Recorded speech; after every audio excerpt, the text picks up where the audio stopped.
이 안건에 대해 의견 있으신 위원님 계십니까?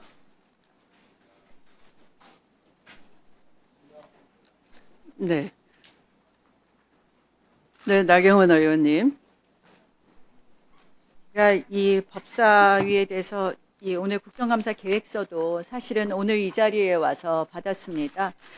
이 국정감사 계획에 관해서는 가장 중요한 것이 역시 여야가 먼저 협의하고 합의해야 되는데 이 법사위가 정상화되지 못해서 이러한 것도 전혀 없이 이렇게 제출되는 것에 대해서는 저희는 심심한 유감을 표시합니다. 그래서 다시 한번 말씀드리지만 이 국정감사 계획서에 대해서 어떠한 협의 없이 이렇게 통과시키는 것에 대한 분명한 이의 표시를 합니다. 그리고 간사 선임 문제라든지 이런 부분도 정상화 시켜주시고 발언권을 박탈하는 일은 앞으로는 좀 지양해 주실 것을 말씀드립니다. 이것은 국회법상 사실 규정만 있었지 위원회 위원장으로서 이런 발언권을 박탈하는 일은 없었습니다. 지난번에 3명을 퇴장시키는 이런 일을 하셨는데 이것은 정말 위원장의 직권을 남용하신 거라고 봅니다. 그래서 이 발언권 박탈을 하거나 질서 유지권을 빙자해서 사실상 회의장에 이 국회 경위까지 출동하는 일은 국회 경위들 입장에서도 굉장히 힘들 겁니다. 이런 부분은 지양해 주실 것을 말씀을 드리고요. 그래서 이렇게 국정감사 계획서가 사실상 이렇게 되면 날치기 통과라고 볼 수밖에 없습니다. 그래서 저희로서는 뭐 이 날짜라든지 또는 기관을 조금 분리해서 국정감사가 진행되는 것이 더 바람직하다고 생각할 수 있는 것도 지금 일방적으로 결정된 부분에 대해서는 심심한 유감을 표시한다는 말씀 드립니다. 네, 최혁진 의원님. 네, 존경하는 위원장님, 저도 오늘은 차분하게 말씀을 드리겠습니다. 저는 몇 차례 법사위에 와서 분명하게 요청을 드렸습니다. 국민의힘에도 요청을 드렸습니다. 나경원 의원은 간사가 아니라 법사위원 자격이 없다라고 제가 수차례 말씀을 드렸고 이 자리에 출석하시면 안 된다라고 1차적으로 공직 이해충돌 문제가 분명히 있습니다. 남편분이 현직 춘천지법 법원장이기 때문에 법사위에서 위원으로 활동을 하시면 안 됩니다. 근데 이 문제조차도 이런 기본적인 원칙조차도 지켜지지 않는 상황에서 온 국민이 지금 우리 법사위를 바라보고 있는데 이 법사위에서 진행되는 모든 일에 대해서 어떻게 국민들이 신뢰하겠습니까? 저는 다시 한번 분명히 말씀드리지만 갑자기 우리 위원장님의 의사 진행 방식에 대해서 이의 제기까지 하시고 날치기라고 하는 입에 담을 수도 없는 표현까지 쓰시는 것에 대해서 정말 심한 분노를 느낍니다. 본인을 한번 보십시오. 윤석열 2차 체포영장 진행이 될 때 공수처에서 영장 집행을 계엄을 저지르고 내란을 저지른 자를 체포하는데 그 앞에 관절을 틀어막고 앉아서 발언 내용은 정말 참담합니다. 본인이 참담하다 그랬는데요. 대한민국의 국격이 떨어지고 말았다. 공수처장의 공명심인가 아니면 야당과 야합한 세력들의 폭거인가 이런 발언까지 서슴지 않은 분입니다. 어떻게 대한민국에 내란을 주도한 자를 정상적인 공권력이 체포를 하는데 그 앞을 막아서고 앉아서 폭거라는 표현까지 쓰는 그런 사람이 이 지금 법사위에 와서 위원으로 앉아있는 것 자체가 사실 국회의원으로서의 자격도 없는 분이라고 생각을 합니다. 이런 방식으로 법사위가 진행되는 것에 대해서 지금 저희 법사위가 자꾸 파행적으로 운영되는 것도 나경원 의원 한 사람 때문이지 않습니까? 이 문제에 대해서 위원장님께서 엄중하게 조치를 취해 주실 것을 다시 한번 요청드립니다.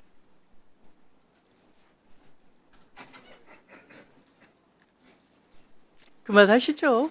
진행하시죠. 이게 왜 자격조차 없어요? 네, 곽규택 의원님. 감히 말씀을 함부로 하세요? 어디 감이라니? 함이죠 그러면. 못 풀면 뭡니까? 뭐 어느 안 저지러 갑니까? 장경태 의원님 좀 이야기 좀 할게요.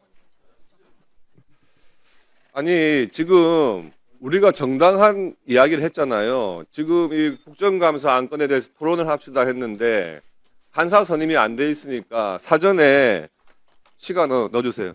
사전에 이 국정감사 계획안에 대해 가지고 여야 간에 뭐 검토할 시간이 없었습니다. 오니까 이제 안을 봤는데 이 안에 대해 가지고 사전에 조금 논의했으면 좋겠다 하는 것은 당연한 문제제기 아니겠습니까? 해마다 하는 국정감사라고 해가지고 이렇게 안을 갖다가 짜가지고 그냥 오늘 와서 보고 오늘 와서 표결해라 이렇게 하시면 안 되잖아요. 그래서 간사 선임이 지금 안 돼 있으니까 국민의힘에 그 문제 제기를 한 것인데 느닷없이 또 인신공격이 들어오는 거예요. 이해충돌요? 제가 법사위에 들어왔을 때 1년 3개월 전에 이해충돌 이야기 제일 먼저 했습니다. 지금 재판받고 있는 피고인도 이 법사위원으로 앉아 계시잖아요. 그러면서 국정감사 하시겠다는 거 아닙니까? 그리고 이재명 대통령의 대장동 사건 변호했던 분도 재판하고 있는 곳 가가지고 지금 국정감사 하겠다는 거 아닙니까? 이런 이해충돌이 어디 있습니까, 사실. 그런데 그런 문제는 지적을 못하면서 뭐 다른 의원의 그 남편 되시는 분이 뭘 한다 해가 그 문제만 계속 이야기를 하고 있어요. 본인이 피고인이거나 본인이 변호인인 사건이 있으면은 법원이나 검찰 가가지고 국정감사 하시면 안 되는 거 아닙니까? 그 문제를 이야기를 하셔야지 엉뚱한 이해충돌을 이야기하시면 되겠습니까? 그리고 보십시오. 국정감사를 하는데 이때까지 국회에서 이렇게 많은 기관들, 지방에 있는 기관들 할 때는 국회가 가가지고 국정감사를 했었어요, 계속. 근데 유독 추미애 위원장께서 오신 이후에 지금 이 많은 기관들을 압축적으로 몰아가지고 전부 국회로 오라는 거예요. 지방에 있는 기관들도. 검찰청, 법원. 예? 특이하잖아요, 지금. 이렇게 안 했잖아요. 근데 법사위원장 오셔가지고 법사위원장이 무슨 이유가 있는 것 같아요. 다 국회로 불러가지고 국회에서만 하겠다. 다른 상임위하고도 안 맞고요. 이때까지 국정감사를 해왔던 법사위의 그동안의 관행과도 안 맞는 거 아닙니까? 이런 문제 제기는 해야 될 거 아니에요. 법사위 들어와가지고 야당 의원들은 아무 말도 하지 말고 앉아있다가 손 들거나 이렇게 하고 나가라 이겁니까? 들어왔을 때 이런 문제가 있으면 지적을 해야 될 거 아닙니까? 그리고 오늘 2시에 회의 소집해놓고 저희 지금 2시 이전부터 앉아 있었어요. 회의 진행을 안 해요, 회의 진행을. 지금 몇 시입니까? 그렇게 왔으면 사과부터 하셔야 될 거 아닙니까? 그리고 지난번에 우리 회의장 상황 어땠습니까? 4명 국민의힘 의원 앉아 있는데 국회 경위 13명 불러가지고 앞에 2명씩 세워놨더만요. 예전에 독재 시절에도 그렇게 하지 않았어요. 행정실장! 지금 토론 중인데 이런 식으로 하니까 예? 국회 직원분들이 국회 경위들이 국회의원들을 다 이제 우습게 보기 시작하는 겁니다. 아니 국회의원이 법사위 회의장 안에서 발언을 하려고 하는데 앞에 2명씩 세워놓고 회의 진행을 하겠다? 추미애 위원장님 그렇게 회의 진행하고도 사과 한마디 안 하시고 우리 보고 사과를 하라고요? 질서 유지권을 위반했다고요? 그보다 더 질서 훼손시킨 사람이 누굽니까? 추미애 위원장 본인 아닙니까? 지금 말하고 있잖아요. 서영교 의원. 서영교 의원 말 조심해서 하세요. 위원장님, 이에 대해서 분명하게 지적을 안 할 수가 없습니다. 예의를 안 지키게 뭐가 있어요? 이 국정감사 계획, 이거에 대해서 우리는 찬성할 수가 없어요. 이렇게 일방적으로 기관들, 지방에 있는 기관들 다 불러 모아가지고 이런 식으로 하는 국정감사, 통보하듯이 하는 국정감사, 그렇게 하시면서 토론 기회도 안 주고 위원장님 스스로 좀 반성하시기 바랍니다. 국정감사 계획 안. 네, 김영민 의원님. 몇 가지 다 얘기 좀 해봐야겠습니다. 이게 이 국정감사 계획에 대한 일정 같은 것들은 행정실을 통해서 나경원 의원실로 보낸 것으로 저도 다 보고를 받았습니다. 그래서 그것은 나경원 의원님이 공유를 안 하셨겠죠. 왜 공유를 안 하셨습니까? 그리고 이게 지금 명절이 껴 있어서 아마 일반적인 국정감사가 10월 초에 시작되는데 명절 연휴 때문에 이제 10월 10일 이후에 진행되는 겁니다. 그런 특수한 상황이 있다는 거 하나 말씀드리고요. 또 지금 왜 국회로 피감기관들을 부르냐 예전과 다르다라고 하셨는데요.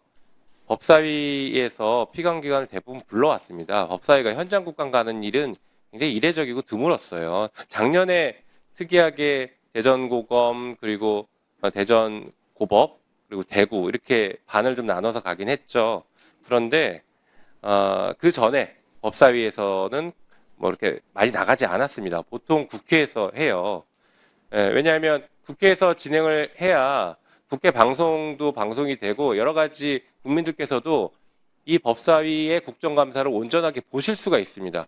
그렇기 때문에 가능한 국회에서 진행을 했던 것이고 이번 역시 그런 이유 때문에 가능한 국회에서 진행을 한다라고 좀 이해를 하시면 좋을 것 같습니다. 그리고 토론을 왜 안 합니까? 지금 열심히 토론하고 계시지 않습니까? 이 토론에 대해서 국정감사 계획서 이 안에 대해서 지금 충분히 토론하시고 오늘 채택하면 됩니다. 설마 국정감사 자체를 뭐 보이콧하지는 않으실 거 아니에요. 그리고 의사진행 발언과 안건에 대한 토론을 좀 구별해서 얘기하면 좋을 것 같습니다. 지금은 안건에 대한 토론이기 때문에 위원장님을 향해서 문제 제기하는 그런 방식의 토론이 이어지는 것은 바람직하지 않다고 생각합니다.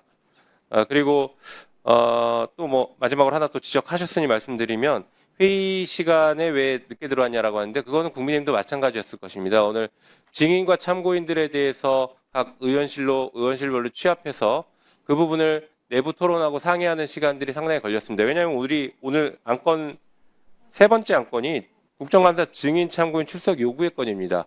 이 안에 대해서 각 당이 충분히 소통하고 논의해서 결정된 안들을 만들고 또 거기에 대해서 그 결정된 안, 취합된 안을 가지고 또 여야 상호 간에 또 협의도 해야겠죠. 그러려면은 적어도 각 당이 어느 정도 안은 각 당의 안은 만들어질 필요가 있습니다. 그래서 그 부분이 논의가 됐고 그것은 국민의힘도 마찬가지로 논의가 진행된 것으로 알고 있습니다. 그렇기 때문에 오늘은 특수한 사정으로 회의가 좀 늦어졌다라고 저는 그렇게 생각하고 그거는 마침 그 피감기관 출석하는 것도 없는 지금 안건이기 때문에 그 부분은 충분히 이해가 되는 지점이라고 생각합니다. 네, 이 정도로 토론 마치겠습니다. 네, 신동욱 의원님. 저 먼저 그 김용민 간사님 말씀 안 드릴 수가 없어요. 아니 정인 회의하는데 본인들 회의하는데 회의 시간을 왜 어깁니까? 그게 뭐가 당당하게 예? 아니 본인들이 회의를 하려면 2시 이전에 회의해가지고 끝내고 들어오면 되는 거죠. 왜 1시간씩 기다리게 합니까? 그런 어거지 쓰지 마시고요. 지금 대한민국 국민들이 대한민국 법사위를요 조롱하고 있습니다. 1948년 국회 이후에 이런 식으로 법사위가 운영된 적이 없습니다. 왜 조용하세요? 조용하세요. 조용하세요. 시간 멈춰주세요. 시간 멈춰주세요. 조용하세요. 그런데 민주당이 왜 이렇게 집요하게 그동안 관행적으로 야당에 좋았던 법사위원장을 고집했는지 이제 다 드러나고 있지 않습니까? 정청래 위원장이 참 대단하셨죠. 온 국민이 바라보는 데서 법사위를 마음대로 전행하더니 마침내 민주당 개딸들의 지지를 받아서 당대표가 되셨어요. 축하드립니다. 그게 바로 법사위에서 법사위 마음대로 휘저어서 얻은 당대표 타이틀 아닙니까? 그러더니 조용하세요. 조용하세요. 조용하세요. 그 다음에 온 자, 끼어들지 마시고 시간 중단해 주세요. 그 다음에 온 이춘석 위원장이 조금 양반스럽게 진행을 하시려고 하다가 개딸들의 집중 포화를 맞더니 갑자기 진행 방식이 바뀌었어요. 그러더니 이분이 뭔가 좀 재미가 없어지셨는지 국회 본회의장에서 주식 투자를 하셨어요. 주식 투자를 하시고 그것도 보좌관 이름으로 주식 투자를 하셨어요. 그 정도가 돼가지고 법사위원장을 그만두셨으면 염치가 있는 정당이면 이번에는 법사위원장 야당에게 물려주셨어야죠. 그러더니 자 정청래 이춘석 위원장 맞잖아요. 제 말이 뭐 틀립니까? 그러더니 이번에는 자 육선의 추미애 위원장이 오셨어요. 제가 몇 번 말씀드렸죠. 자 이렇게 얘기하는데 옆에서 무슨 사이비 종교 이런 앞뒤 얼토당토 않는 말씀하시는 의원님들도 계시고요. 민주당이 그런 정당, 서영교 의원이 가짜뉴스 그렇게 퍼뜨리고 여기 와서 가짜뉴스 그렇게 퍼뜨리고 여기 와서 그 사람들 불러서 청문회 하겠다는 서영교 의원이 법사위원회 자격이 있습니까? 있습니까? 박은정 의원님, 법사위원 자격 있어요? 자, 그러더니 추미애 위원장이 와서 이 방이 개판이 됐어요. 이 법사위가 추미애 위원장 오시고 나서 더 개판이 됐어요. 그런데 지금 이 법사위원이 언제부터 지금 이렇게 더 엉망진창이 됐습니까? 추미애 위원장 오시고 나서 단 하루도 바람 잘 날이 없었어요. 그런데 도리어 저희 당을 무슨 난동을 피웠다. 사과해라. 이게 말이 됩니까? 첫 단추가 안 끼워졌는데 간사 스님도 안 해줘. 발언권도 안 줘. 의사진행반도 못하게 경위 세워. 그러니까 가짜뉴스를 퍼뜨리지 말으라고요. 한덕수하고 언제 만났냐고요. 조이대가 언제 만났어요. 그런 이상한 매체 거기에서조차도 그거 보도한 매체에서조차도 사실이 아니라고 얘기하는 거 그걸 당당하게 그렇게 하시고 자 정과 9범 10범 국회청문회에 불러서 국회를 엉망진창으로 만든 게 바로 서영교 의원이에요. 그리고 이재명 대통령 변호하시는 분들 우르르 들어와서 그게 무슨 검찰개혁이고 사법개혁을 하는 겁니까?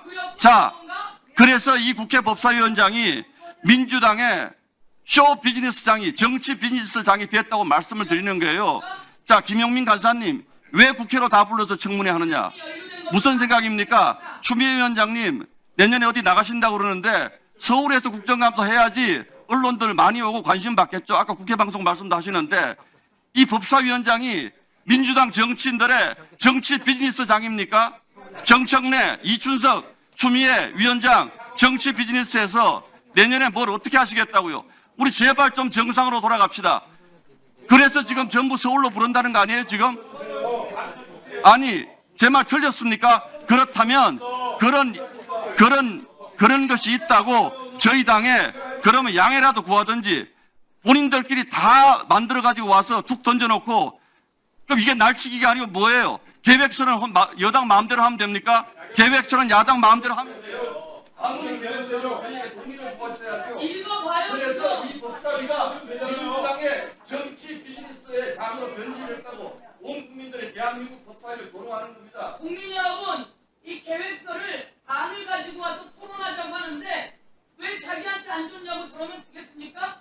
여기 안이라고 써 있잖아요. 계획서 이제 줬잖아요. 줬으니까 읽으라고. 읽어보고 이야기하라고요. 그리고 행정실장이 보내줬다는데 나경원 의원에게 보내줬다는데 네, 자, 제가 보내줬다는데 자, 좀 조용히 해주세요. 조용히 해주십시오. 조용히 해주세요. 나경원 의원님 조용히 해주세요. 주고받았어야 서영교 의원님 조용히 해주세요. 제가 확인한 결과 나경원 의원님 실로 2025년 9월 19일 금요일 17시 25분에 법사위원 전체 위원님들에게 행정실은 2025년 9월 19일 금요일 17시 25분 정각에 다 송부해 드린 바 있습니다. 국정감사 일정을 송부해 드린 것을 위원님들이 참고를 하실 수가 있었습니다. 그래서 관련만 줬지 감사 계획서는 주지 않았습니다. 그러니까 계획서 아니잖아요.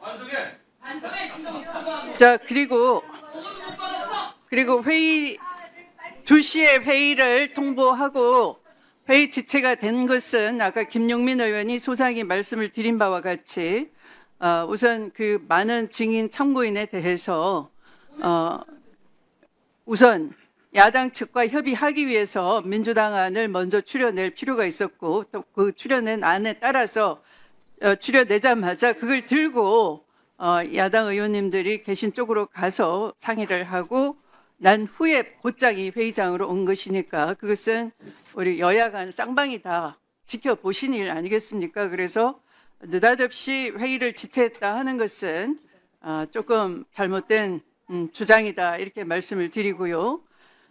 그다음에 이 법사위는 아무리 의사진행 발언이라 하더라도 막말로 고의적으로 자극적인 말을 표현을 해서 이른바 어그로를 끌기를 시도한다든지 유튜브가 즐길 만한 그런 말을 선정적으로 하신다든지 하는 것은 삼가해 주시기를 부탁드리겠습니다. 염치가 있으면 야당에게 법사위를 물려줘라 이런 표현을 하셨는데요. 이렇게 국민들은 생각하실 겁니다. 나경원 의원님 같은 경우는 법사위원 자격 자체가 있을 수 없다라는 많은 의견이 저에게 쏟아지고 있습니다. 윤석열 내란 수괴범을 체포영장을 들고 체포하러 갔을 때 국민의힘당 48명의 의원들 앞에서 체포영장 집행을 저지하고 지금 저런 말이죠. 불법이라고 하면서 내란 극복을 위한 긴급한 사법체계 작동을 멈추기 위해서 선동과 헌법과 법률에 어긋나는 행동을 서슴지 않았던 분이 법사위에 오셨기 때문에 많은 국민들이 우려를 하고 있는 거죠. 법을 우롱하시면 안 되는 겁니다. 네. 이게 논리적으로 말씀하세요. 논리적으로. 그리고 이해 충돌은 나경원 의원 스스로가 자인하고 있지 않습니까? 이해 충돌 때문에 나경원 의원 스스로가 이미 자인하고 있지 않습니까? 조금 있다가 아마 드러날 것입니다. 자, 이해 충돌이 있으면 이 법사위원회 자격 자체가 없는 거예요.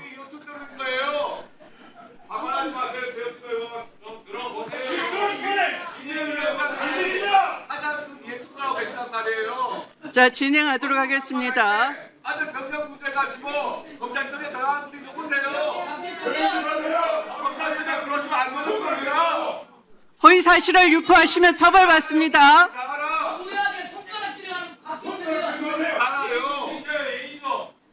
국민들이 다 시작한 거예요. 그것은 이 표결과 의제와 관련 없는 명예훼손적인 발언이고 사실 무근한 발언인데 책임지시겠어요? 시작하신 말씀 아니에요. 신동욱도 받고 나경원 의원도 받고 박필대 의원도 행정실은 위원장을 보좌하는 행정실이에요. 보좌관들이 거기서 하지 말라고요. 가요. 보좌관들은 나중에 이야기해요. 나중에. 하고 있는 중에. 저 보좌진들, 국힘의원님들, 보좌진들 좀 비켜나세요. 좀 비켜나요. 나중에 확인하라고 하십시오. 정말 여러분들은 지금 도대체가 의사진행을 방해하러 온 겁니까? 의사진행을 하러 온 겁니까? 입 좀 다무세요. 정말 무례해요. 아니 발언을 좀 하게 놔두시죠. 도대체 배운 분들이 맞습니까? 나경원 의원님, 발언하도록 좀 놔두세요. 좀. 방해하러 온 것이 아니면 가만히 계십시오. 자, 잠깐만요. 박균태 의원님 좀 이따 다시 시간을 드리겠습니다. 자, 여러분들 한번 보십시오. 행정실 직원들은 의원님 여러분들을 시야로 확인을 하고 발언의 그 시간을 제가 위원장이 발언 시간을 드리도록 지시를 하면은 의원님들을 확인한 다음에 여기 시간 체크를 하고 업무를 실시간 지켜보고 있어야 되는 건데 여기 시야를 가로막고서 우리 방에 보내는 거 맞느냐 지금 항의하고 따지고 있는 것 아닙니까? 그것은 이 회의 마친 후에 회의를 마친 후에 얼마든지 확인을 할 수 있는 것 아닙니까? 회의 진행 중에 진행을 협조하는 업무를 방해하면 안 되는 것입니다. 그 정도 상식은 지켜주시기 바랍니다. 자, 박균택 의원님 질의해 주시기 바랍니다. 시간 더 주세요. 시간을 다시 더 주세요. 회의하시죠. 우리 국힘의원님들, 우리 국회 직원분들한테 막말 반말을 함부로들 하십니다.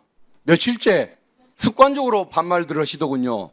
그건 조직 문화입니까? 저는 작년 5월 30일 날 국회의원 임기를 시작한 이래 지금까지 남녀노소 직급을 불문하고 유일하게 딱 한 번 반말을 해봤습니다. 며칠 전에 과거 직장에 후회했던 박규태 의원님한테 화가 나서 한번 반말을 한 적이 있는데 어떻게 해서 그렇게 반말들, 윽박지르는 말들을 함부로 직원분들한테 할 수가 있습니까?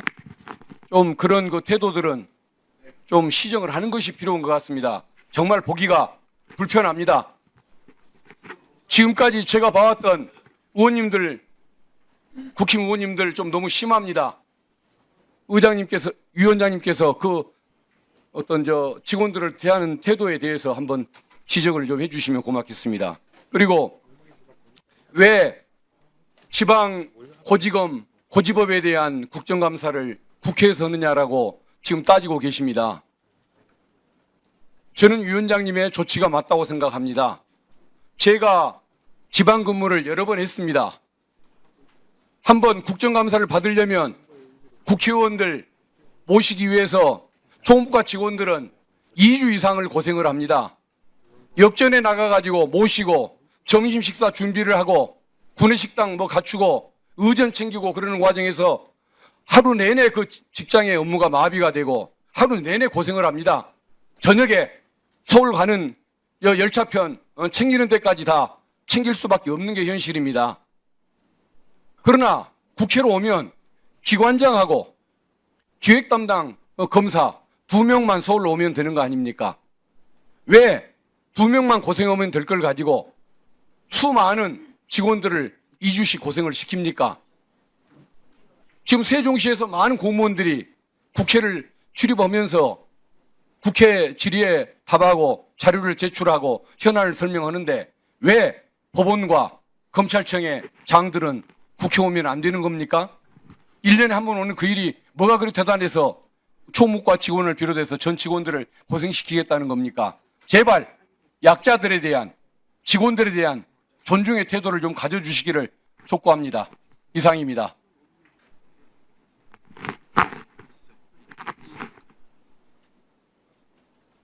네, 박은정 의원님. 네, 국민의힘에서는 이 법사위의 그 회의가 제대로 진행되지 않는 것을 자꾸만 여당의 책임으로 몰고 계시는데요. 신동욱 의원님께 말씀드릴게요. 내란의 밤에 본회의장에서 전화로 누구한테 보고를 하셨는지, 그리고 그 원내대표실에서 추경호 원내대표하고 2시간 동안 그 안에서 제가 말씀드리고 있습니다.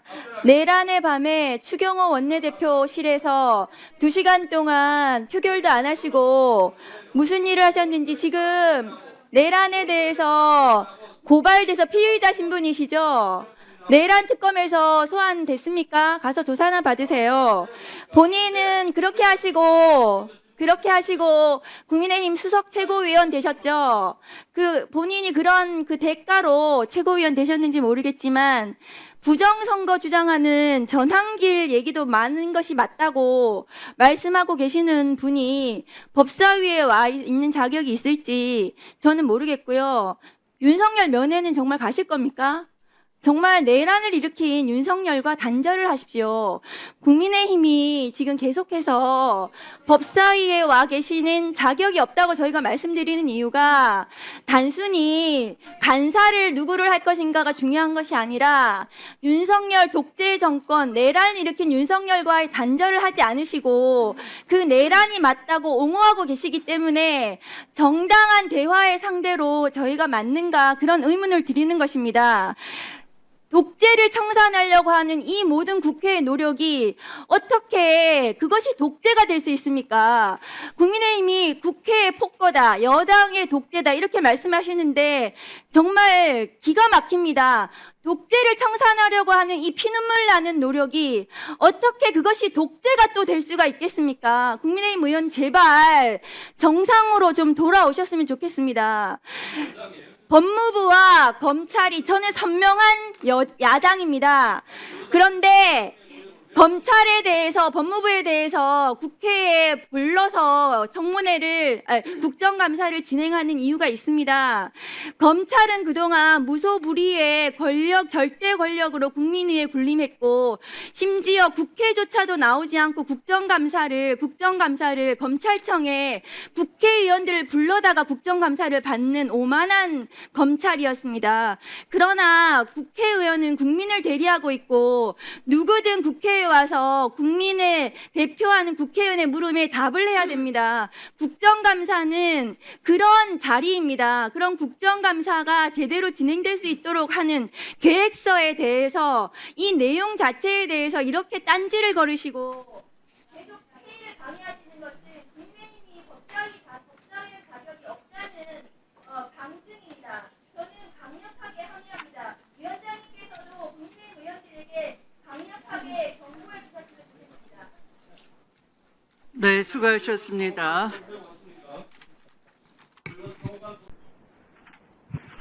예, 위원장님 고생이 많으십니다. 이게 지금 논란이 되고 있는 핵심적인 게 이게 우리 이준석 위원장 한 분을 이제 소위 내쫓기 위해서 이 정부 조직 기관 자체를 아예 없애버리는 이런 것 아닙니까? 저는 사실 방통위가 오랫동안 누적된 문제도 좀 없는 것은 아니고 또 미디어 환경이 급속히 변하기 때문에 이 문제를 논의를 하더라도 충분한 시간과 국민적 공감대 하에서 이게 논의가 돼야 되는데 이게 어떻게 위원장님 한 분을 내쫓기 위해서 이런 식으로 위원장 한 명을 내쫓기 위해서 이렇게 관을 없애는 이런 조직 개편을 하느냐 이런 생각을 하고 있는데 일단 그 부분에 대해서 우리 위원장님 생각을 좀 말씀을 좀 주십시오.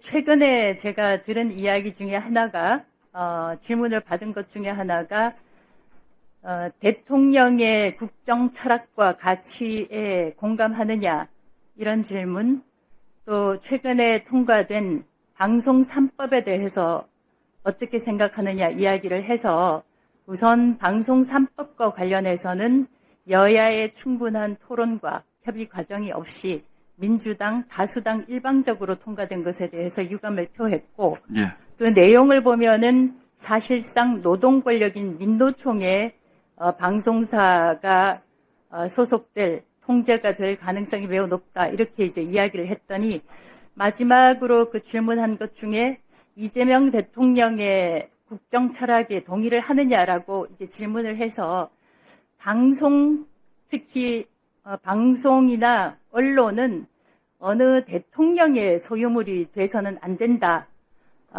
윤석열 정부의 소유물이 아니었던 것처럼 이재명 정부의 소유물이 될 수 없다. 이렇게 말씀을 드렸고 그렇게 한다면 이것은 국민 주권 정부가 아니라 이재명 주권 정부, 대통령 주권 정부가 될 것이다. 이런 취지로 말씀을 드린 적이 있습니다. 네, 그러면 혹시 이준석 위원장께서 순순히 물러나셨거나 또는 저는 뭐 그래도 이 새 정부의 집권 철학에 일정 부분 동의합니다 정도의 타협을 하셨으면 이 방통위는 그냥 있었을 수 있었을까라는 생각을 해보셨습니까? 다른 케이스에서 제가 다른 분을 굳이 사례로 들지는 않겠습니다만 예. 만약에 제가 이재명 대통령의 국정 철학과 가치에 동의한다 이렇게 대답을 했다면 다른 결과가 있었을 수도 있지 않을까 그렇게 생각을 하고요.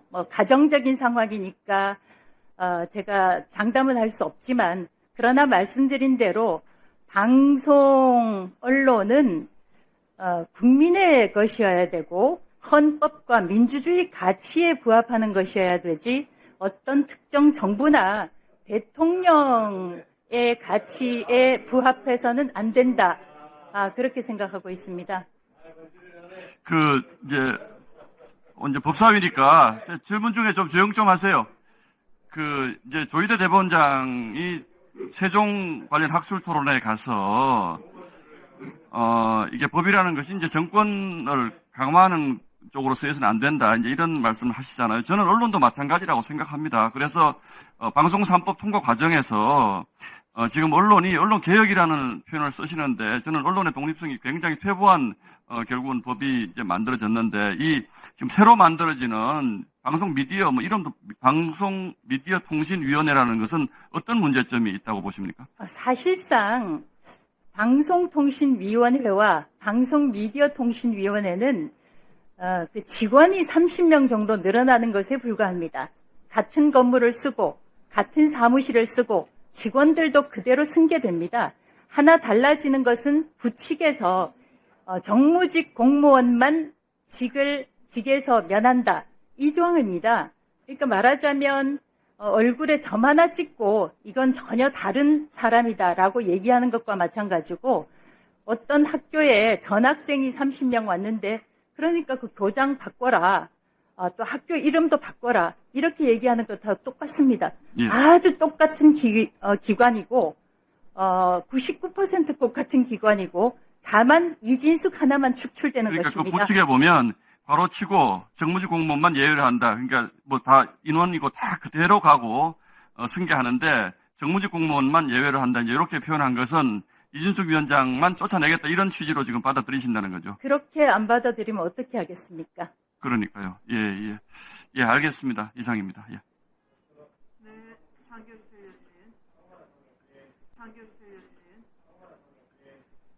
정말 이진숙 우리 방통위원장께서 자의식 과잉이 아닌가 싶고요.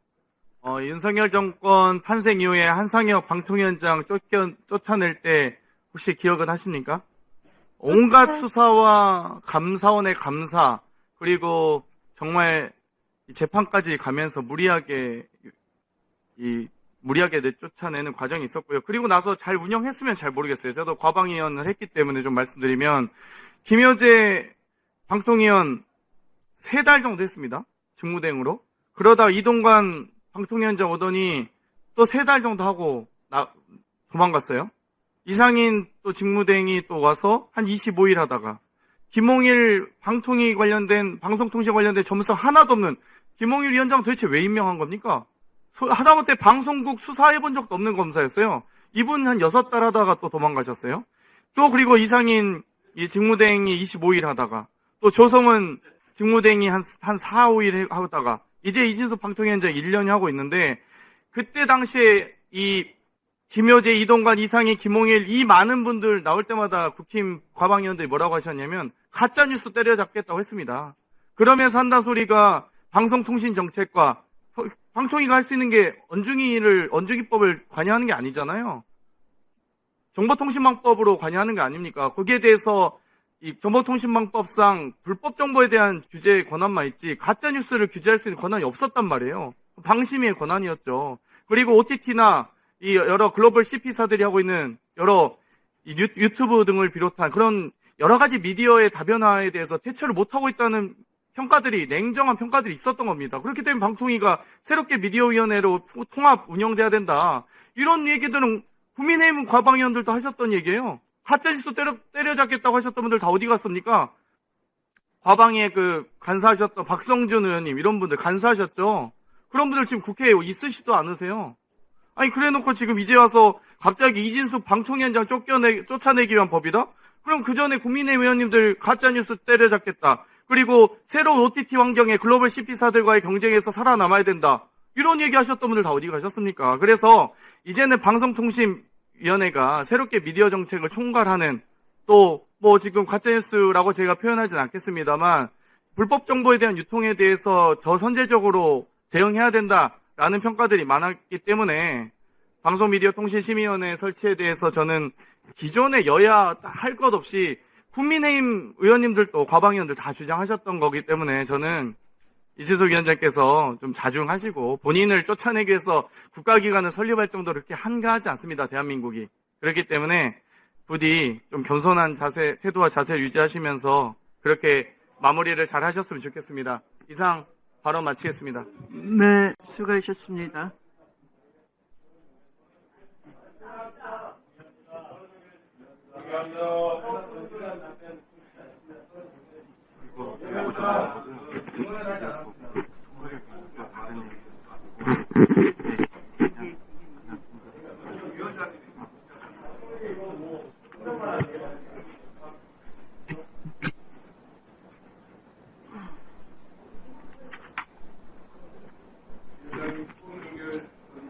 네.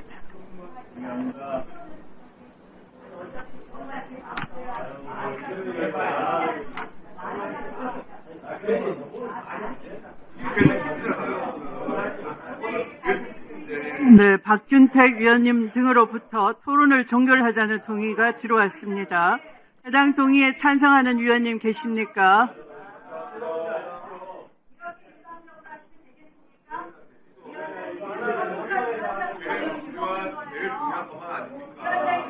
네.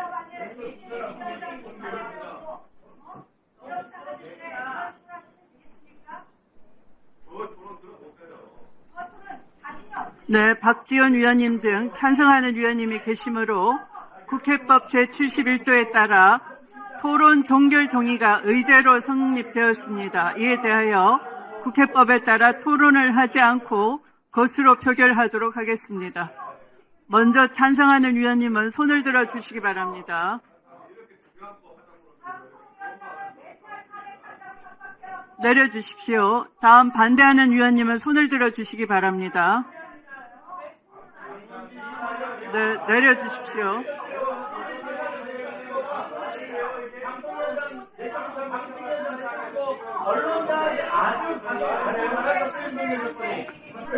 표결 결과를 말씀드리겠습니다. 재석위원 총 15인 중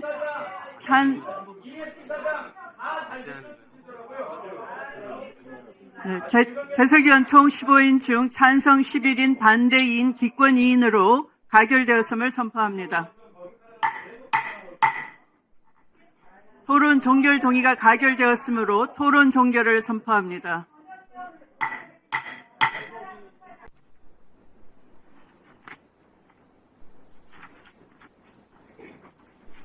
네, 나경원 의원님.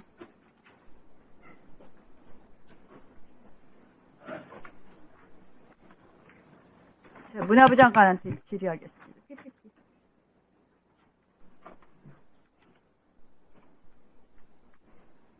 문화부 장관은 그 언론에 관한 정책도 총괄하기 때문에 우리 대한민국의 지금 언론에 물론 뭐 아까 PPT 드렸는데 PPT 안 띄워줍니까? 잠깐만 멈춰주세요.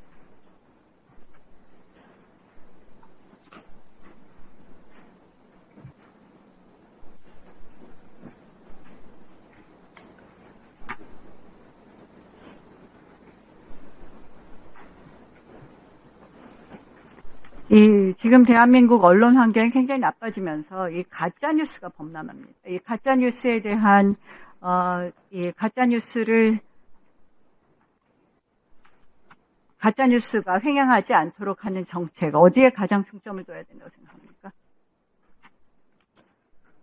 네, 가짜 뉴스 관련해서는 저희가 지금 언론중재법 또는 정통망 관련된 법으로 가짜 뉴스임이 인정될 경우에는 거기에 해당하는 어떤 처벌이나 손해배상 규정들을 두고 있습니다.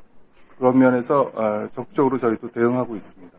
그 신문에 관한 정책을 주로 주관하시지만 지금 저희는 뭐 방통위가 방송미디어통신위원회로 가는 것은 사실은 위원장을 내쫓기 위한 법률 아니라고 기구를 새로 설치하는 거라고 생각을 합니다. 어찌됐든 무엇이 되었든 앞으로 문화부하고 방송미디어통신위원회가 새로 만들어지는 것 같은데 이 밀접하게 협력하셔서 저는 가짜뉴스를 정말 발본색원해야 된다. 근데 그 가짜뉴스의 온상이 되는 것이 유튜브입니다. 유튜브 요새는. 자, 유튜브 여기에 이런 경고가 붙어 있다면 이거 한번 읽어보십시오. 말 그대로 썰푸는 시간입니다. 즉 믿거나 말거나이지만 실제로 많은 관련자들의 얽히고 설킨 풍문, 밝힐 수 없는 취재원과 제보자의 진술을 토대로 만들고 있습니다. 이렇게 되어 있는데 믿거나 말거나 이렇게 되어 있으면 이거의 신빙성이 높다고 보십니까? 제가 특정 사안에 대해서 이 자리에서 답변을 드리기는 좀 곤란합니다. 아니, 요거 그대로 읽어보시고 답변 좀 해보세요.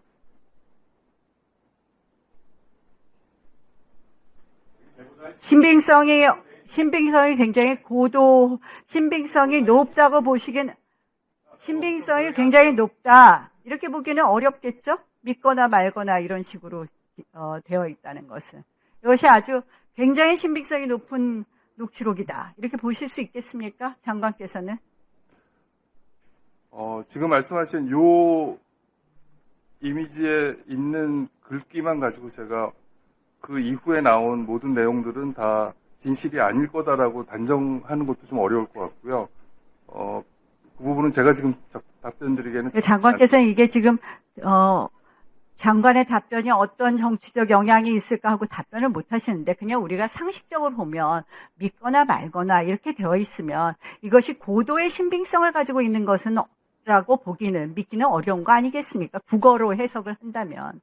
그런데 이것을 저희 지금 대법원장 4인 회동의 근거로 튼 녹취록 앞에 있는 겁니다. 저는 이거를 국회에서 틀고 이것을 갖고 대법원장을 내쫓아라, 탄핵해라, 대법원장 청문회를 하겠다. 그래서 저는 굉장히 심한 유감을 표시하고요. 이런 식으로 이걸 가만히 보면요. 다 본인들 면책하기 위해서 써둔 거예요. 그런데 이것을 사실은 악의적으로 쓰는 것이 더 문제라고 생각을 합니다. 이것이 매우 신빙성이 높은 것처럼 틀어놓고 그래서 우리 당에서 오늘 이재명 대통령 유죄 뒤집기 위한 이 조작 녹취에 의한 거짓 선동 청문회를 오늘 제출하는데요. 저는 사실은 굉장히 고약하게 저런 말 하나 붙여놓고 이 유튜브든지 신문 기사든지 사실 그냥 유통하는 것에 대해서는 문체부에서도 좀 특단의 조치를 마련해라. 왜냐? 대한민국의 명예훼손에 관한 처벌이 굉장히 빠져나갈 구석이 많습니다. 그래서 웬만해서는 처벌받지 않습니다. 가짜뉴스를 아무리 유포해도. 그래서 이러한 부분에 대해서 언론 관계에 대한 책임이 있는 문화부 장관이시기 때문에 제가 유튜브 앞에를 예로 들었지만 저희는 이것을 이유로 해서 지금 긴급 청문회 실시 계획서도 제출했고 오늘 일단 논의가 될 거라고 생각을 합니다. 그래서 문화부 장관께서 이런 식의 경고, 이런 식의 단서 하나 붙이고 가짜뉴스를 양산하는 부분에 대해서는 발본색원해 주실 것을 촉구합니다. 예, 간단하게 짧게 말씀드리겠습니다. 지금 나경원 의원이 접근으로 고소되어 있습니다. AI로 조작된 게 아니라 저기 나와 있는 것처럼 취재원이 있고 제보자가 있는 그런 부분이 방송 중에 분명히 나와 있고 제보자는 신뢰할 수 있는 사람이라고 이야기했음에도 불구하고 국민의힘 또 오늘도 또 자리를 비우셨어요. 주진우 의원. 예? AI로 가짜 허위로 만들어졌다라고. 당사자가 지금 AI 가짜 허위 아니라고 수차례 이야기했습니다. 그런데 그런 말들을 하면서 또다시 물매기는 그런 발언들을 하시는데요. 저 방송사가 왜 저런 거 앞에 표현 쓰겠습니까? 윤석열 정부 기간 동안에 177건인가 고소를 당했어요. 언론 탄압을 얼마나 해대면 살아남기 위해서 저런 표현을 하고 하겠습니까? 그중에 무려 170건이 다 무죄 판결이 났고 5건을 굳이 기소했는데 그 5건 중에서도 아마 제가 알기로 2-3건은 벌써 무죄 판결 나왔습니다. 김건희 줄리 건 정도가 지금 재판이 진행되고 있고 한 건이 더 있네요. 윤석열 성삼락 사건 관련된 보도 2건이 지금 기소 중으로 재판을 받고 있는 것으로 알고 있습니다. 170건이 넘는 게 무죄 판결이 났어요. 그 정도로 언론을 탄압하니까 우리 민주적이고 진보적인 유튜브 채널들이 저런 단서조항 달아놓고 국민들에게 알려야 되니까 알리고 있는 거 아닙니까?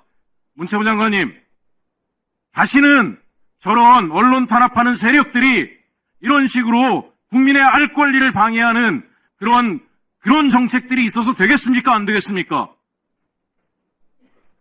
말씀해 주세요. 예.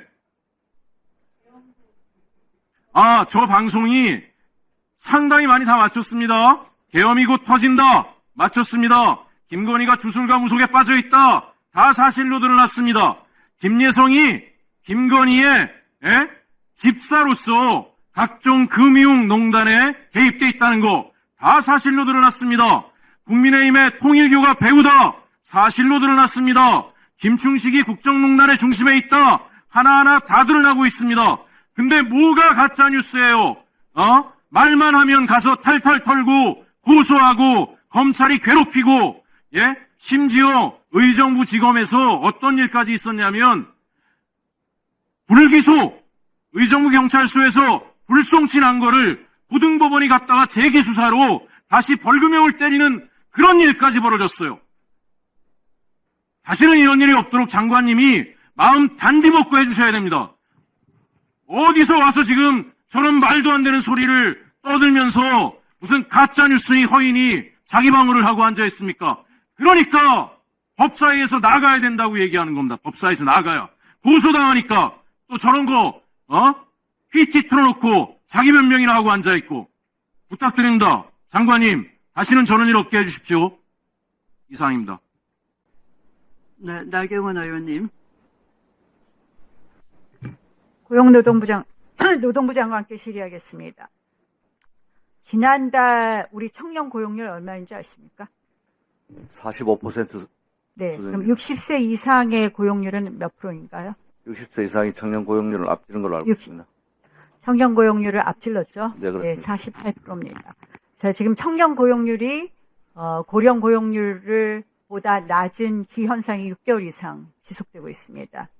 그런데 지금 이제 노란봉투법에 대한 저희는 우려를 말하지 않을 수가 없습니다. 실질적으로 노란봉투법이 기업의 일자리를 더 늘릴 거라고 생각하십니까? 노란봉투법으로 원하청 간의 상생의 길이 열릴 것으로 기대하고 있습니다. 아니, 기업의 일자리를 늘릴 거라고 예상하십니까? 법이 기업의 일자리를 어떻게 늘리거나 줄이거나 아니, 예측하기는 규제가 생기니까 그 효과를 물어보는데 이제 노란봉투법이 기업의 일자리를 더 창출하는 데 도움이 될 거냐 아닐 거냐에 대한 답변을 요구하는 겁니다. 노란봉투법은 우리나라의 대다수를 차지하고 있는 중소영세 하청 노동자들의 근로조건을 향상시켜서 청년들이 선호하는 일자리로 바뀔 수 있도록 잘 지도하겠습니다. 지금 기업의 일자리를 늘릴 수 있느냐에 대해서는 확실한 대답을 못 하시는군요. 노조법이 일자리야 노란봉투법뿐만 아니라 네. 지금 현재의 우리 지금 관세 정책으로 인한 미국의 투자 요구라든지 이런 것으로 봐서 사실 대한민국에 일자리가 생길 그게 없습니다. 안 그래도 대한민국 기업들이 해외 투자를 지금 어떻게 보면 요구받고 있는 상황에 노란봉투법 등으로 GM대우도 철수할 수 있다. 이런 우려들도 커지는 거 맞죠? 노란봉투법과 GM대우 철수는 무관한 걸로 알고 있습니다. GM대우 입장에서도 하청업체가 1000여 개 이상 되지 않습니까? 네. 그 1000여 개를 전부 다 상대하고 여러 가지 지금 사실상 협상을 해야 되는데 여기에 대한 대안을 같이 만들어 주셔야지 노란봉투법만 덜커덕 통과시키면 그것을 보완할 수 있는 대안을 마련하실 생각은 없습니까? 사업장 점거 문제라든지 대체 근로 문제라든지 이런 부분은 준비하시지 않고 있습니까? 잘 준비하겠습니다. 말씀하신 GM대우 현장 방문 한번 해보겠습니다. GM대우는 2027년에 의무로 잔존해야 되는 그 기한이 끝납니다. 그래서 사실상 자동차는 미국의 지금 관세가 25%가 만약에 유지되는 경우에는 미국 현지 생산으로 돌려야 되는 부분도 있기 때문에 이 부분에 대해서 정말 심각하게 검토해 주시고요. 노란봉투법이 결국은 오히려 기업의 일자리를 한마디로 감소시킬 수 있고 결국 청년 고용의 그 문을 완전히 닫을 수 있다. 그래서 그런 점을 이제는 예전의 지위가 아니십니다. 그래서 노동부 장관으로서 고용노동부 장관으로서의 역할을 좀 해주시면 좋겠습니다. 네, 위원님 지적하신 부분 환경부 장관께 질문하겠습니다. 네. 자, 지금 걱정하는 것 중에 하나는 기후에너지 환경부가 된다는 것입니다. 우리 또 김성환 장관님께서는 예전부터 원전에 대해서는 부정적 입장을 가지고 계셨습니다. 근데 AI 하려면 우리 지금 AI 강국 굉장히 필요한 부분인데 값싸고 질 좋은 전기가 풍부하게 공급되어야 됩니다. 과연 원전에 대해서 이렇게 탈원전으로만 갔을 때 가능하다고 생각합니까? 어제 미국에서 대통령님하고 세계 최대의 투자회사 블랙락 간의 MOU가 있었습니다. AI에 투자한다는 기사는 봤는데요. 그 내용을 자세히 보시면요. AI와 재생에너지 중심으로 한국에 투자하겠다고 하는 MOU를 맺었습니다. 아니, 그 투자를 하더라도 지금 재생에너지가 사실은 출력 제어가 계속 빈번하게 있지 않습니까? 그리고 재생에너지 비용이 원전은 59원에 전기가 생산이 되는데 지금 재생에너지로 생산되는 것은 150원이 넘잖아요. 그럼 훨씬 비싼데 당연한 얘기인데 이걸 제가 부탁드리는 것은 저는 재생은 하지 말자 이런 주의는 아닙니다. 에너지는 믹스 정책이 너무나 중요한데 이것을 균형을 맞추지 않고 지금 기후 에너지 환경부로 갔을 때 이것이 산업 발전을 저해하는 쪽으로 에너지 정책이 될까 굉장한 우려를 표시하면서 김성환 장관께서 개인 소신은 탈원전일지 몰라도 장관의 위치에 있다면 이런 부분 고려해서 해 주십사 하는 것을 요청드립니다. 짧게 답변 드려도 되겠습니까? 네. 재생에너지를 확대하는 것은 탈원전을 하기 위해서 하는 게 아닙니다. 재생에너지는 석탄과 LNG 등 화석연료를 줄이기 위해서 하는 거고요. 전 세계적으로 재생에너지의 발전 단가, 즉 풍력과 태양광의 발전 단가가 석탄 에너지, 그러니까 석탄 발전과 LNG 발전보다 값이 싸진 지가 오래고요. 대한민국도 이미 태양광은 석탄보다 값이 싸졌습니다. 육상 풍력도 많이 싸졌고요. 해상 풍력이 다소 좀 비싸긴 합니다만 워낙 아직 발전량이 적어서 그런데 조금 늘어나면 해상 풍력도 석탄 발전보다 더 값이 싸질 때가 멀지 않았습니다. 그러면 이 재생에너지는 원전과 함께 일종의 에너지 믹스를 해야 될 대상이고요. 재생에너지를 늘리는 것은 석탄 에너지, 그러니까 화석연료를 줄이자고 하는 수단이기 때문에 그것을 적절하게 믹스해서 대한민국이 이 탈탄소 사회의 기후위기에 적극 대응할 수 있도록 잘 하겠습니다.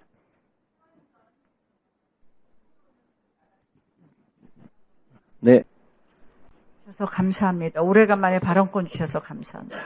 발언권에 저는 그냥 한번 말씀드리고 자꾸 토론 종결 하지 말고 발언권 좀 충분히 주시고 어차피 지금 여당 속도대로 가는 거 아닙니까? 그러면 저희 의견을 충분히 개진할 기회를 좀 주십사 하는 것을 다시 한번 말씀드립니다. 결국 우리가 국회 지금 사실은 좀 절차에 맞춰서 또 법에 맞춰서 해야 되는데 이렇게 자꾸 날치기 통과하면 안 되지 않겠습니까? 저는 이렇게 말씀드립니다. 지금 민주당이 이 증인을 추가하셨는데요. 자, 민주당이 이 지금 조희대 대법관의 대선 개입 의혹을 제기하게 된 것이 뭡니까?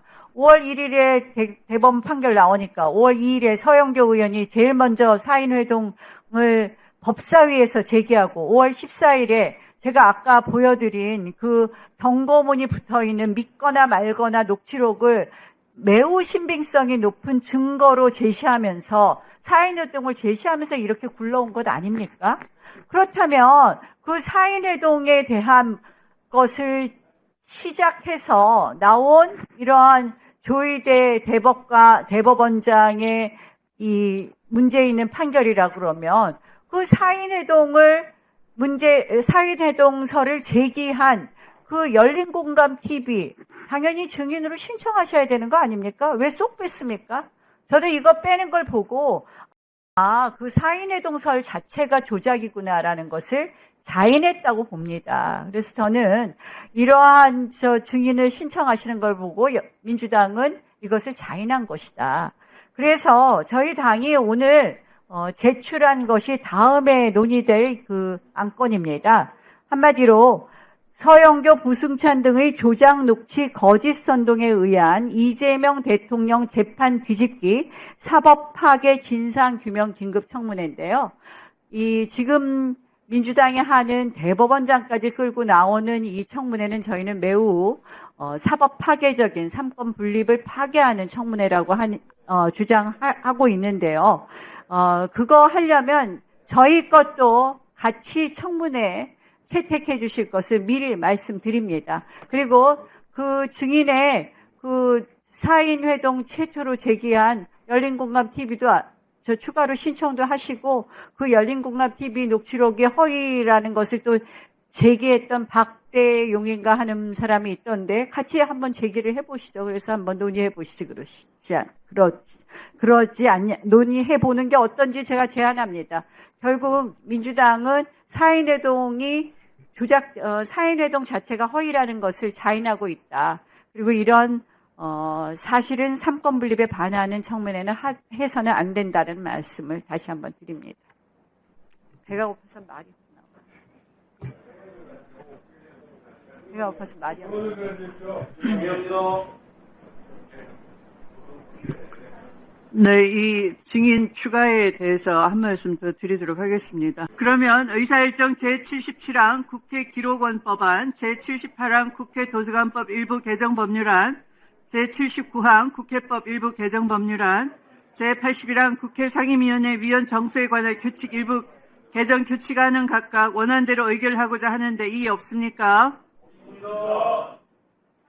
이 안건들에 대해서 이의가 있으므로 국회법에 따라 것으로 표결하겠습니다. 먼저 의사일정 제77항 나경원 의원 조용히 하세요. 하루 종일 떠드십니까? 의사 진행 방해를 하십니까? 몇 번입니까? 하루에 수십 회를 하십니까? 의사일정 제77항 국회 기록원 법안에 대해 표결하겠습니다. 먼저 찬성하는 위원님은 손을 들어주시기 바랍니다. 내려주십시오. 다음 반대하는 위원님 손을 들어주시기 바랍니다. 내려주십시오. 다음 의사일정 제78항 국회 도서관 표결 결과를 말씀드리겠습니다. 죄송합니다. 재석위원 총 14인 중 찬성 10인 반대 4인으로 가결되었음을 선포합니다. 다음 의사일정 제78항 국회 도서관법 일부 개정 법률안에 대해 표결하겠습니다. 먼저 찬성하는 위원님 손을 들어주시기 바랍니다. 예, 내려주십시오. 다음 반대하는 위원님 손을 들어주십시오. 내려주십시오.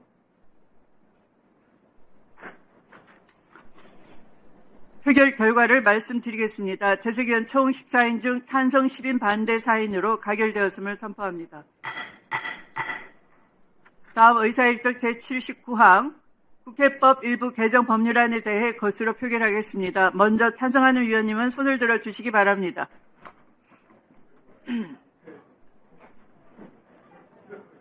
내려주십시오. 반대하는 위원님 손을 들어주십시오. 네, 내려주십시오.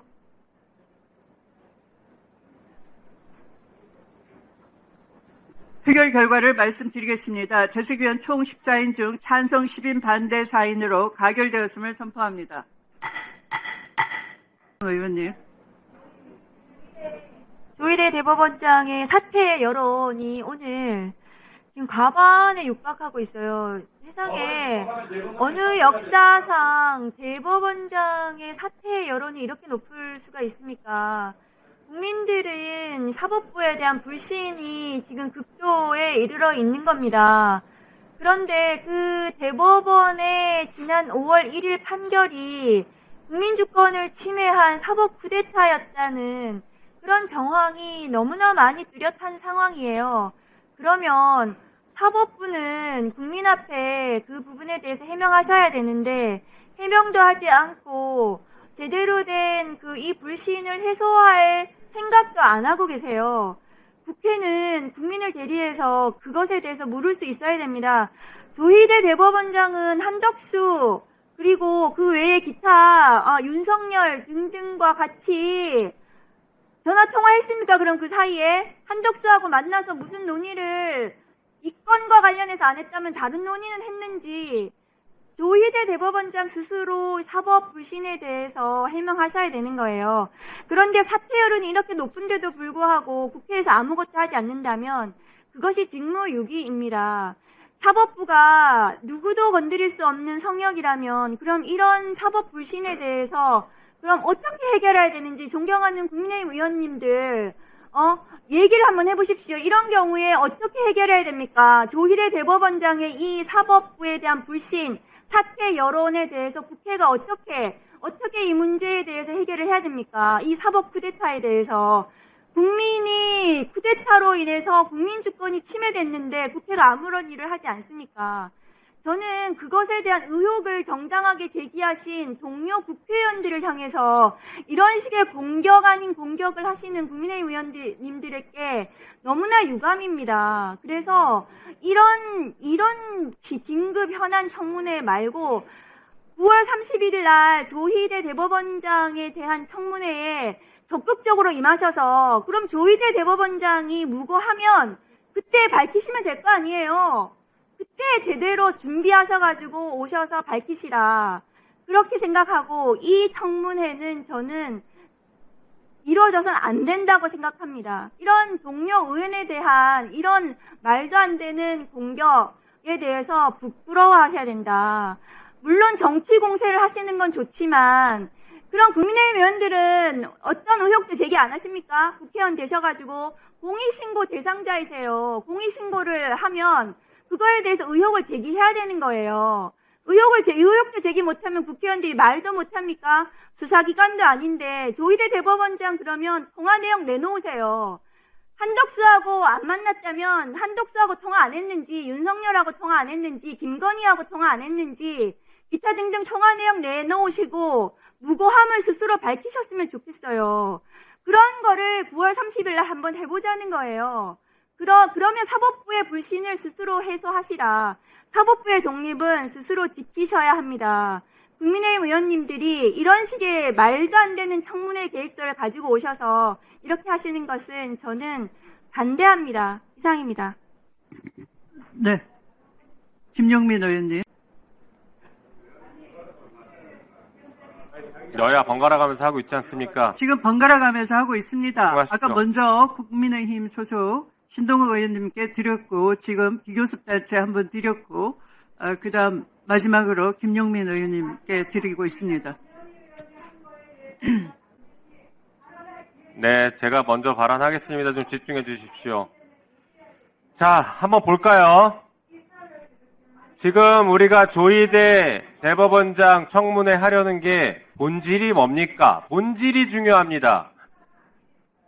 지금 본질을 자꾸 왜곡하면서 그렇게 얘기하시니까 사건이 흐려지는데, 본질은 조희대 대법원장 그리고 이 대법원이 대선에 개입했다는 것, 국민주권을 침해했다는 것입니다. 결국에 사법 쿠데타를 저질렀다는 것이에요. 대통령 선거 직전에 가장 유력한 대선 후보, 그리고 이미 민주당의 후보가 됐던 이재명 후보에 대해서 갑자기 전원합의체 2심에서 항소심에서 무죄 받았던 거 갑자기 전원합의체로 끌고 와서 9일 만에 기록도 안 읽고 판결했고, 그 이후에 무슨 일이 벌어졌습니까?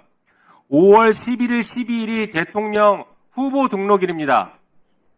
아시죠? 이거 항소심에 파기환송해서 보냈더니 항소심에서 5월 14일, 15일 이때 지금 재판 열겠다라고 막 하고 있었습니다.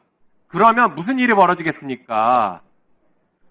민주당은 대선 후보 등록일 이후에 대선 후보를 잃게 돼서 후보를 못 내는 상황이 되는 것입니다. 이것을 기획하고 실행했던 명백한 증거가 바로 그 판결들입니다. 매우 이례적인 판결, 매우 이례적인 재판 진행. 이것 말고 더 명백한 증거가 뭐가 필요합니까? 그런데 국민의힘 의원님들은 이것을 매우 좁게 좁혀서 조희대가 한덕수를 만났냐 안 만났냐에만 집중하니까 안 보이는 겁니다. 본질은 조희대와 한덕수가 만났냐가 아니라 왜 조희대 대법원이 이렇게 대선에 개입해서 이런 이상한 판결을 했느냐, 왜 함부로 국민주권을 침해했느냐, 이것이 본질입니다. 그리고 조희대 대법원장과 한덕수가 만났는지 안 만났는지 그렇게 궁금하시면, 그게 마치 사안의 본질이라고 착각하고 계신다면, 그러면 9월 30일 청문회, 이때 청문회 있으니까 그때 물어보십시오.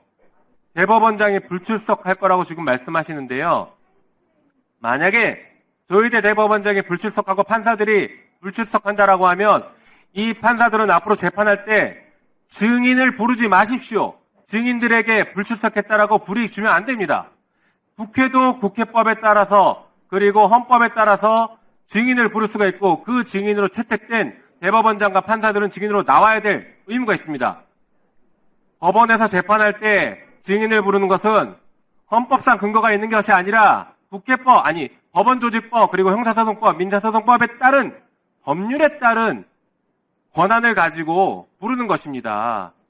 그러니 앞으로 재판할 때 증인 안 부르고 싶으면 이 국회에도 나오지 마십시오. 모순된 행동하지 말길 바랍니다. 그리고 우리가 금도는 넘지 맙시다. 아무리 정치를 한다고 해도 이게 뭡니까? 동료 의원 이름 집어넣고 청문회하겠다라고 하는데, 진짜 중요한 게 뭡니까? 사실은 만약에 이렇게 동료 의원 이름 집어넣고 청문회할 거면 저는 내란 청산 청문회부터 해야 된다고 생각합니다. 내란 청산 청문회 하면서 추경호 나경원, 조배숙, 김기현, 이철규, 장동혁, 윤상현, 권성동, 주진우, 신동욱 이런 사람들 증인을 불러서 이 청문회 하면 이 청문회 먼저 동의하시면 제가 그때 가서 잠깐은 고민해 보겠습니다. 이런 말도 안 되는 청문회 주장하지 말고 내란 청산부터 협조하기 바랍니다. 이상입니다.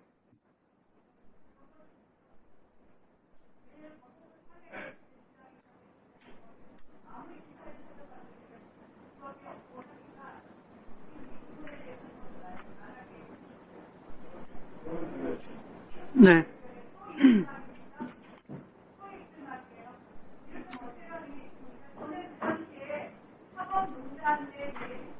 네, 김기표 위원님으로부터 토론을 종결하자는 동의가 있었습니다. 해당 동의에 찬성하시는 위원님 계십니까?